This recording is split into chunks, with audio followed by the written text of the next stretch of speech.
grabar y les voy a compartir pantalla. Me dicen si ya visualizan la pantalla. Sí, señor. Sí, perfecto. Voy a darle aquí a detener el video mientras estamos con la pantalla. Bueno, yo les acabo de enviar al correo, al WhatsApp, les acabo de enviar dos archivos.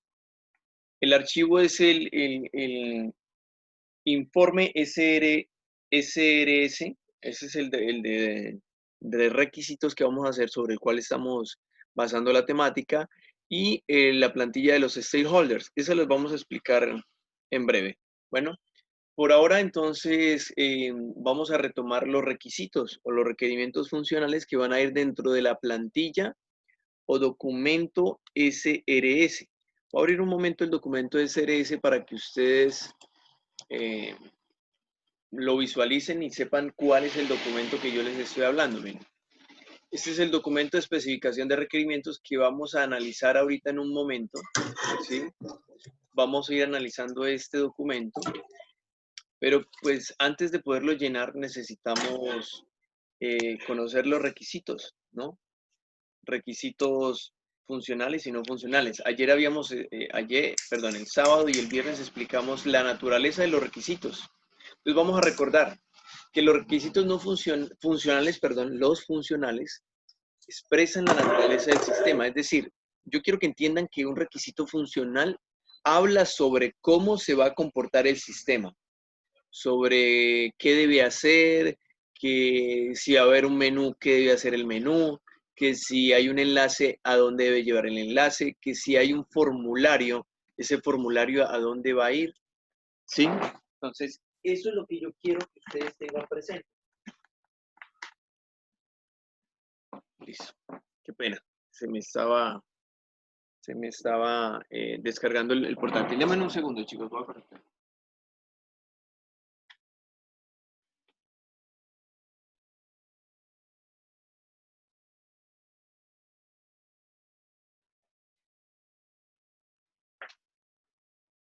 Ok, listo. Bueno, entonces, funcionales, vuelvo y lo repito, tiene que ver con el comportamiento del sistema, si debe generar un informe, cómo debe ser, ¿sí? Qué debe sacar del informe, qué datos debe generar, si es un formulario, qué campos debe tener el formulario. No sé si ustedes han visto, por ejemplo, cuando ustedes van a meter información en un formulario, hay datos que a veces no permite. O a veces le dice, no es un correo electrónico, por ejemplo. Entonces, que el campo de un formulario especifique qué tipo de dato va a permitir. Si es un dato numérico, si es un tipo texto, si ese campo debe llevar solamente números, si ese campo es de fecha, debe, por ejemplo, decirle que el sistema debe permitir mostrar o debe permitir agregar un formato específico y validarlo, ¿sí? Entonces, por ejemplo, a veces ingresamos a un formulario y le damos enviar y él nos arroja los errores. Entonces, el sistema debe generar informes de errores. Ya estamos hablando que es el sistema, son funcionales del sistema. Entonces, yo creo que está un poquito claro qué es un requerimiento funcional, ¿cierto? Si alguien tiene dudas, por favor, pregúnteme de una vez, ¿vale?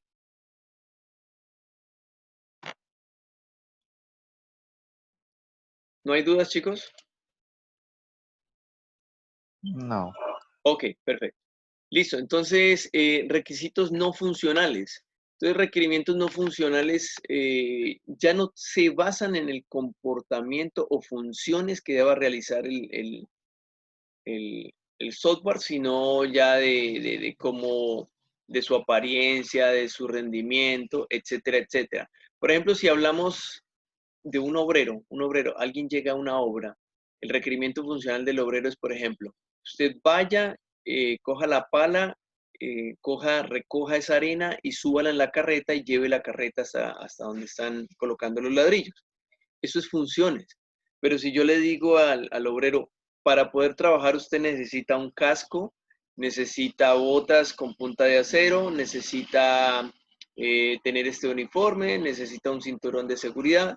Entonces estábamos hablando ya de no funcionales, no tiene que ver con la función que él realiza, sino de cómo debe estar vestido. Entonces es como una semejanza de qué quiere decir no funcional. Lo mismo pasa en un sistema. Entonces, de rendimiento, de cómo debe rendir, cuáles van a ser los tiempos de respuesta del sistema, que sea rápido, eficiente. De interfaz, recuerden que interfaz es lo que yo interactúo con la aplicación, ese entorno que yo veo ahí es la interfaz. Entonces, ¿cuáles van a ser los dispositivos de entrada, de salida, etcétera, etcétera? Si va a ser táctil. Por ejemplo, si hablamos de interfaz, un celular funciona diferente a un portátil, ¿cierto? Portátil nosotros necesitamos un mouse. En un celular las vistas vienen como para que uno utilice el dedo, ¿cierto? Y desplace imágenes, desplace hacia arriba, hacia abajo. Bueno, tenemos de desarrollo, estándares. Cuando hablamos de estándares son normas. Recuerdan que hablamos sobre las normas que rigen el desarrollo de software. Entonces vamos a regresar un poquito acá arriba. Aquí están las normas, ¿sí? O estándares que puede ser que alguna empresa nos exija. Por ejemplo, si alguno llegase a trabajar en un proyecto grande, digámoslo así, el software del metro de Medellín, esa empresa pues obviamente va a pagar, no va a pagar por un software 5 millones, 2 millones. Son empresas que pagan por un software hasta 1.000 millones, 2.000 millones, 5.000 millones de pesos solamente por el software. Asimismo va a ser la exigencia del desarrollo y de la estandarización del desarrollo de software, porque son software que ellos necesitan que puedan ser mantenibles, que puedan ser portables, que puedan ser mejorados.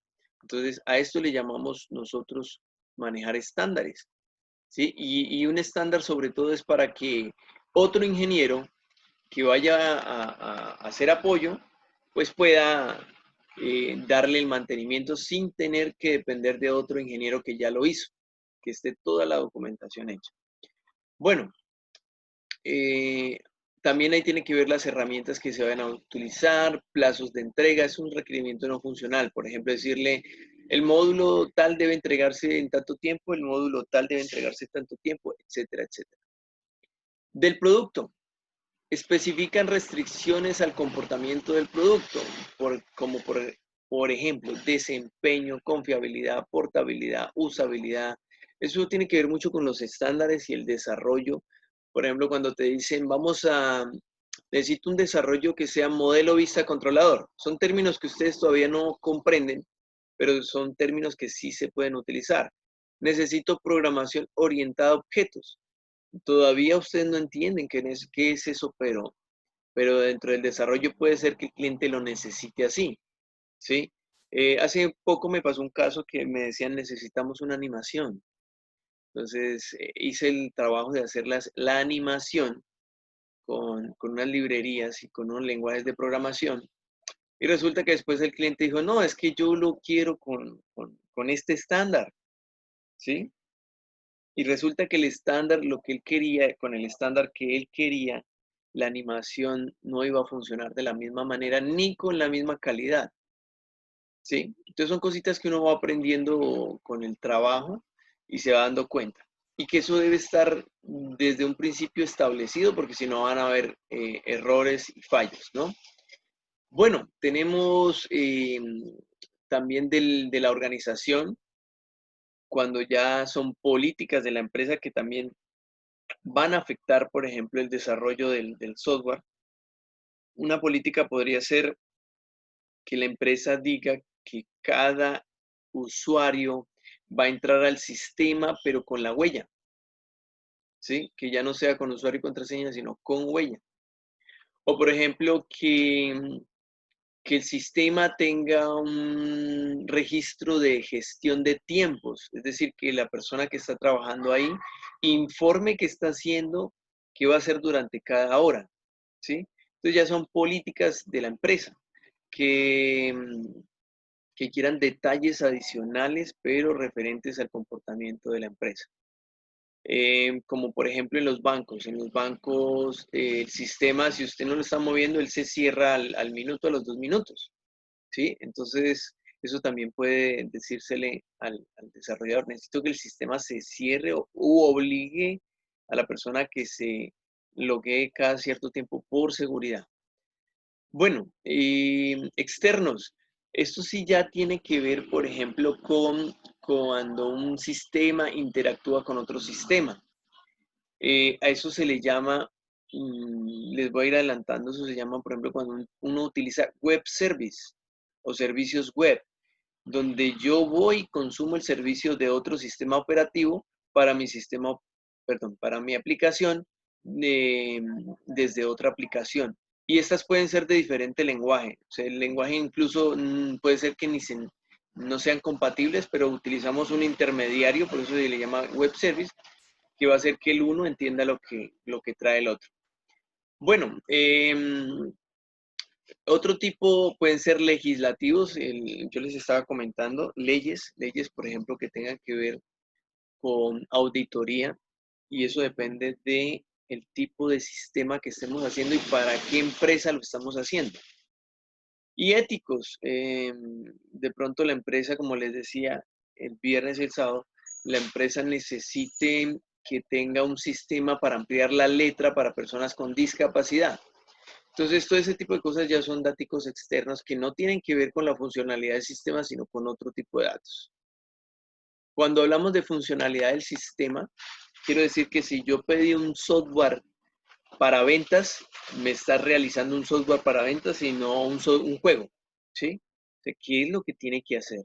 Si yo te dije aquí tiene que haber un inventario, sea un inventario, ¿sí? Y no otra cosa. Bueno, ¿qué aspectos van a tener en cuenta cuando ustedes estén metiendo un requisito? Ubicación y entornos físicos, interfaces, usuarios y factores humanos que afecten a los requisitos, funcionalidad y restricciones asociadas a los requisitos. Ojo con esto, por ejemplo, cuando hablamos de funcionalidades requerimientos no funcionales, puede ser, por ejemplo, la versión en la cual va a correr el sistema. Si yo estoy haciendo un sistema web para páginas web, y eso se los dije también, qué navegadores y qué versiones, desde qué versiones va a soportar mi sistema operativo, ¿no? Eso es un problema. Por ejemplo, les comento que un segundo, está pasando un camión y bueno, cuando estamos desarrollando un sitio web, ustedes saben que hay navegadores. ¿Qué es un navegador? Pues Internet Explorer, Firefox, Chrome, Safari. Entonces, usted tiene que colocar en qué navegadores se va a visualizar bien su computador, porque todos, digámoslo así, no tienen o no soportan las mismas etiquetas o los mismos, digamos, elementos que tenga la página. Algunos no lo soportan. Entonces, es muy claro. A mí me pasó, por ejemplo, con un sitio que estaba haciendo que se llama Lecoq. En la cotización dice soporte para Internet Explorer 9 de 9 en adelante, para Firefox de tal versión en adelante y Chrome, menos Safari. ¿Por qué Safari no? Porque es que Safari es un navegador que se utiliza sobre todo en los dispositivos Apple, ¿sí? Los de Mac. Entonces, pues es más complicado cuando uno no tiene un equipo Mac, un celular Mac o una tablet Mac, verificar si funciona, ¿sí? Entonces, por eso es muy importante que ustedes sepan decir qué restricciones asociadas al requisito están, ¿no? Bueno, documentación. Si necesita documentación el requerimiento, deben colocarlo. Datos, ¿qué datos necesitan ustedes? Por ejemplo, les voy a dar un ejemplo. Había un requerimiento para hacer un simulador de consumo. Vamos a ver si lo puedo sacar rápidamente. Un simulador de consumo. Denme un segundo. Que quiero mostrarles, por ejemplo, en este simulador de consumo se requería fórmulas. Entonces, el problema era saber saber las fórmulas. O sea, yo puedo hacer el requerimiento que sea una casa animada. Decía, necesitamos que el sistema sea una casa, ¿sí? Y que la casa permita, por ejemplo, activar los electrodomésticos y que la persona pueda decir cuántos tiene y qué consumo, cuántas horas de consumo tenía al día, ¿sí? ¿Cuántas horas de consumo tenía al día? ¿Esto qué quiere decir? Que la persona iba a tener la opción de mirar o hacer un simulamiento de cuánta energía consumía su casa. Pero ¿esto qué implicaba? Esto implicaba que la animación debía hacer cálculos y los cálculos variaban dependiendo del electrodoméstico. Esto no lo sabe el analista. Yo como analista no lo sé, ¿sí? Pero yo sí puedo decirle, por ejemplo, necesito los cálculos. Este es un simulador de consumo que yo hice, ¿sí? Donde ustedes pueden ver que se activa, se animan las cosas, pero aquí dice cantidad y horas de consumo, ¿sí? Esto puede ser un requerimiento, ¿sí? Activar cada artículo y que la persona pueda colocar cuántas horas utiliza al día el electrodoméstico. Y al final hacer un cálculo, dependiendo de qué, de un estrato, ¿sí? Entonces esto es lo que le iba a calcular al mes, cuánto iba a consumir esa persona. Pero estos cálculos yo no los tengo. Entonces un requerimiento era, por ejemplo, se requieren las fórmulas matemáticas para poder activar el consumo de cada electrodoméstico por electrodoméstico. Y ellos debían enviar ese requerimiento. O sea, yo lo pongo en el documento y ellos tienen que entregarlo. Entonces es un requerimiento no funcional, pero es de tipo de dato. Una entrada, necesito esa información. Y, por ejemplo, ¿cuánto vale el kilovatio? ¿Cuánto vale por estrato? Porque por estrato también había un valor. No todos los estratos le cobran igual. A ciertos estratos les dan descuentos. Recursos, ¿qué recursos necesitamos? Cuando yo voy a hacer un proyecto, yo tengo que colocar, si necesito recursos por parte del cliente, pues tengo que pedírselos. Si es por parte de mi empresa, también. Recursos humanos, recursos físicos, recursos de sistema, etcétera, etcétera. Entonces, humanos, talento humano, el experto en diferente lenguaje. Del sistema, si por ejemplo, y miren, este es un caso que pasó y es real. Resulta que hicieron todo el proyecto, una empresa donde yo trabajaba, hicieron todo el proyecto. Era espectacular, funcionaba perfecto. Cuando fueron a implementarlo, se les pasó una cosa. No preguntaron qué servidor, qué sistema operativo tenía el servidor. Y era un sistema operativo Linux. Y lo que ellos habían hecho era una aplicación que corría sobre servidores Windows. Una aplicación en .NET, que es lenguaje de Microsoft. Entonces, ¿qué pasó? La empresa que hizo el software tuvo que cubrir el gasto de un servidor por un año de un servidor que sea Windows. O sea, por esa pequeña falla. Y miren que ni siquiera estamos hablando del software, sino dónde iba a estar alojado el software. Bueno, otro tipo de requerimiento de recurso. Si necesitamos, si es mobile, necesitamos, si vamos a necesitar celulares para probar. Si es Apple, un celular Apple. Si va a estar compatible con tablets Apple. Si es para ciertas resoluciones, dónde vamos a ver las resoluciones, etcétera, etcétera. Bueno, disculpen un segundito, dice... Ah, ya. Ok, listo. Seguridad. ¿Qué seguridad le vamos a aplicar al sistema? Cuando hablamos de seguridad, si va a haber seguridad física, si el sistema debe estar alojado en algún servidor que tenga cierta seguridad a nivel de intrusión, es decir, los que van a ingresar al sistema. Para eso, por ejemplo, hay aplicaciones que dicen, necesitamos que se utilice una VPN. ¿Qué es una VPN? Una red privada virtual. que si yo voy a acceder a esta red, no lo puedo hacer tan fácilmente, sino que debe haber serias restricciones solamente para entrar a la red con un usuario y una contraseña, y después ya el usuario y la contraseña para entrar al sistema. Seguridad. Bueno, eso es con referencia a la seguridad. Confiabilidad. ¿Qué tan confiable es este sistema cuando hay una falla, un corte, cuando el sistema se cae? ¿Sí? ¿Qué tan tolerante a fallas es el sistema? Eso también puede ser un requerimiento. Disponibilidad.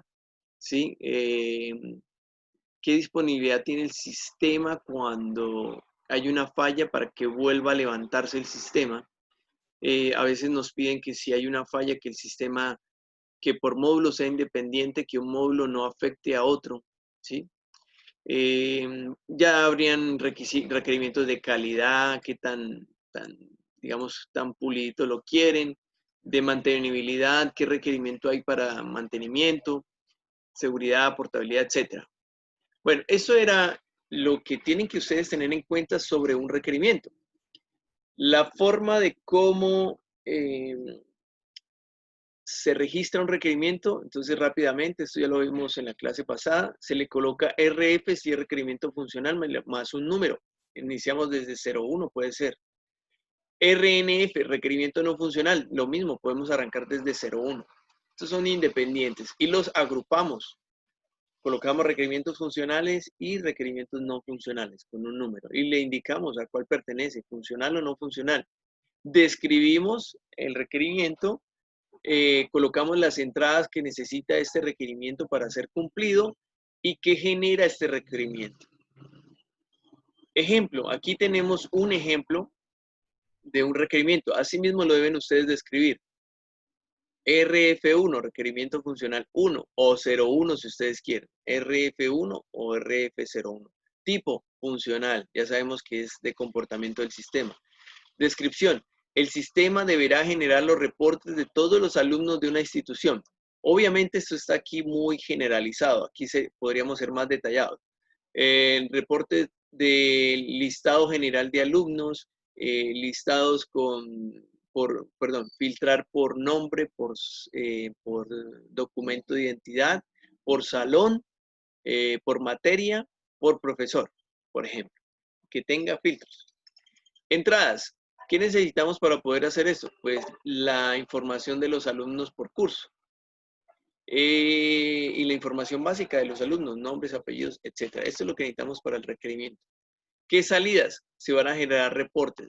Entonces puede generarse un reporte y podemos decir en qué tipo de documento, un PDF, un Excel, un documento Word, etc. ¿Es mi internet o es el del profesor que está cortando? Yo los escucho, chicos. Yo los estoy escuchando. Que le corta por ratico, no sé si es mi internet El o es... audio se está cortando. ¿Cómo? El audio se está cortando. ¿Se está cortando el audio?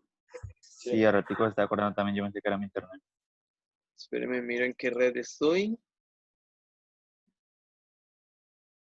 Bueno, en Meet, ¿cómo me escucharon ustedes, chicos? Pues de audio bien, pues cuando yo sube bien, no se corta ni Bien. nada. Bueno, la otra es que podemos volver a Meet, pero deben ser muy puntuales para el ingreso, porque no podemos cortar. Mañana, el jueves volvemos e intentamos con Meet, pero eso sí, chicos, bien puntualitos.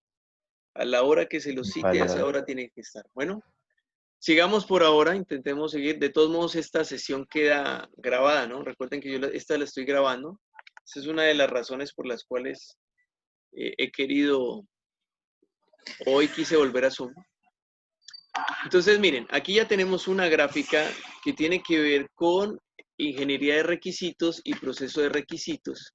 Entonces, esto es lo que se hace cuando se va a tomar o a crear un requisito. Obtenemos el requisito, hacemos análisis del requisito, especificamos bien el requisito, qué es lo que se quiere hacer. Vemos que el requisito puede ser validado y verificado. Recuerden que si un requisito puede ser validado y verificado, sí es un requisito. Que muy difícilmente un requisito no puede ser validado. Si no se puede validar es porque está mal planteado. Para estos requisitos nosotros planeamos, hacemos trazabilidad y hacemos medición del requisito. Es decir, como se puede verificar que al momento de empezar el desarrollo este requisito se cumpla. Y si hay fallas durante el desarrollo del requisito, que esta planificación me permita realizar el cambio o cambios en los siguientes ciclos de desarrollo.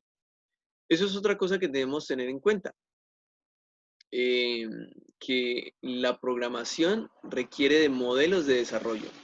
Yo les había comentado a ustedes sobre la crisis de software que hubo en los 70. Casi, digamos que casi se pierde por completo la mentalidad que se tenía de que existieran programas y computadores, ¿sí? Entonces, hoy en día es gracias a que IBM, en su crisis de desarrollo de software, creó ciertos modelos y estándares de desarrollo. Bueno, eso es una ventaja. Listo, dice cliente y usuario, requisitos adecuados a sus necesidades. ¿Quiénes van a participar en los procesos de requisitos? Entonces ahí están clientes y usuarios, diseñadores que son de mi empresa, o sea, mis analistas, supervisores del contrato, o sea, los que hacen parte del grupo administrativo, gerentes del negocio, y por último, los que verifican, que pueden ser de mi equipo de desarrollo o de la misma empresa de ellos, que hacen verificación de que funcione.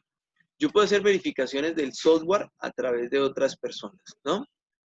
Normas ISO. Ustedes ya saben cuáles son las normas ISO, ¿sí? Las más comunes. Recuerden que estamos hablando de calidad de desarrollo. Ya empezamos a aplicar calidad. Incluso, recuerden que al momento de crear un requerimiento, un requisito debe ser medible para poder generar este sistema de gestión de procesos, ¿sí?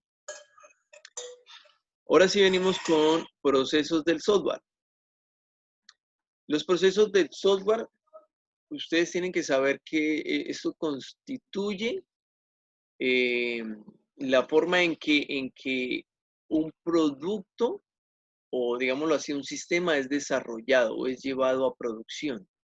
Yo tengo, por lo general nosotros utilizamos en el área de desarrollo, los que estamos en el área digital, cuando un producto está en pruebas y cuando está en desarrollo. Cuando está en desarrollo, en pruebas y en producción. Producción quiere decir que ya salió al aire, ya está funcionando. Pruebas es el ambiente o el entorno donde yo estoy haciendo el desarrollo. Bueno, tenemos aquí, digámoslo así, aspectos o actividades fundamentales que se hacen durante el desarrollo o durante los procesos de desarrollo del software. Entonces, la primera es la especificación de software o ingeniería de requerimientos. Eso es lo que estamos haciendo ahorita, definir la funcionalidad del software y las restricciones de operación. 2, ese es el siguiente paso que pasaría después de eso, que es la implementación del software. Se debe producir software que cumpla con las especificaciones. Esta es la primera área, especificaciones. El paso 3, la validación del software, donde uno verifica que cumple con lo que el cliente ha exigido o deseaba. Y cuarto es la evolución del software, que tiene que ver con que el software pueda ser cambiante, se pueda adaptar digámoslo así, a los tiempos en que los sistemas van evolucionando, ¿no? Hay algunos, si nosotros nos quedamos muy atrás con tecnología incluso, puede ser que nuestro software en 1 o 2 años ya está obsoleto. Entonces hay que siempre pensar un pasito adelante. Entonces miren, repitiendo, estos son los procesos. 1, especificación e ingeniería de requerimientos, donde hacemos todos los requerimientos y análisis. Luego, diseño e implementación, que quiere decir, hacemos los diseños y empezamos a codificar. Después, validamos el software que esté funcionando y por último, verificamos su evolución, que sea adaptable al cambio. ¿Sí? Esto lo pueden ver aquí aquí está la referencia para los que quieran ampliar el conocimiento. Somerville, 2005. Y al final, nuestra conclusión, ¿qué es? Indicar que el software o todos los procesos de software involucran un ciclo de vida. Ojo con eso. Todos involucran un ciclo de vida, así como el ciclo de vida del ser humano. ¿Qué quiere decir eso? Que el software, cuando nosotros iniciamos o lo empezamos, él inicia y va a tener un momento en el que el software va a empezar a decaer, a decaer, a decaer, a decaer, hasta que finalmente se requiere un nuevo sistema, ¿sí? Los software no son eternos. Si ustedes se han dado cuenta, por ejemplo, con el simple hecho de hablar de la herramienta Office, ¿cuánto ha evolucionado? La herramienta Office que había en el pasado no es la misma la de ahora, ¿sí? Incluso la herramienta Office, quienes tienen Office 365, vamos a ver si aquí nos deja ver. Miren que yo puedo escribir, no sé si ustedes ven aquí, puedo dictar, hablar y él va a escribir, ¿sí? Lo que yo hablo. Eso no pasaba antes. Estamos hablando de evolución. Entonces las versiones anteriores quedaron obsoletas, ¿sí? El siguiente paso es hablar de modelos del proceso del software, ¿sí? El modelo del proceso del software es una descripción simplificada de un proceso del software. ¿Qué quiere decir? Que con base en ese modelo, yo voy a empezar a crear el ciclo de vida del software, yo voy a empezar a desarrollarlo y este modelo a mí me va a servir como base para poder desarrollar el software sin que yo tenga inconvenientes. Me va a permitir controlar los inconvenientes que salgan, ¿sí? Entonces, hay muchos modelos de desarrollo de software.